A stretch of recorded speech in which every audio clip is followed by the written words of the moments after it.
என்னை ஆட்கொண்டவரும் நான் செவிக்கிறோருமான ஆண்டவராகிய இயேசு கிறிஸ்துவின் நாமத்தினாலே அன்பினல் வாழ்த்துக்கள்.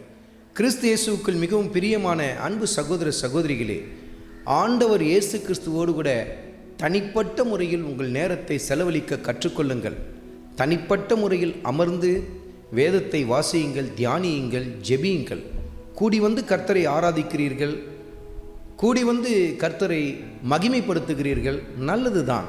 ஆனால் அதிலேயே திருப்தி அடைந்து விட்டுவிடாமல் தனிப்பட்ட முறையில் கர்த்தரை நீங்கள் தேட வேண்டியது அவசியம்.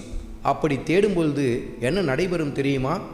லூக்கா எழுதின சுவிசேஷத்தில் 24வது அதிகாரத்தில் 27வது வசனத்தில் மோசே முதலிய சகல தீர்க்கதரிசிகளும் எழுதின வேத வாக்கியங்கள் எல்லாவற்றிலும் தம்மை குறித்து சொல்லியவைகளை அவர்களுக்கு விவரித்து காண்பித்தார். எம்மாவு என்கிற ஊருக்கு புறப்பட்டு போன 2 சீஷர்களுக்கு கர்த்தர் தன்னை வெளிப்படுத்தி அவர்களோடு கூட தனிப்பட்ட முறையில் நேரத்தை செலவழித்து வேத வாக்கியங்களின் இரகசியங்களை அவர்களுக்கு விளங்கச் சொல்லி அவர்களுக்கு புரிய வைத்ததை அந்த இடத்தில் நீங்கள் பார்க்க முடியும். இப்படிதான் நீங்களும் ஆண்டவர் இயேசு கிறிஸ்துவோடு கூட தனித்து உங்கள் நேரத்தை செலவழிக்க ஆரம்பிப்பீர்கள் என்று சொன்னால், வேத வாக்கியங்களின் இரகசியங்களை, ஆழங்களை கர்த்தர் உங்களுக்கு போதிக்க ஆரம்பிப்பார்.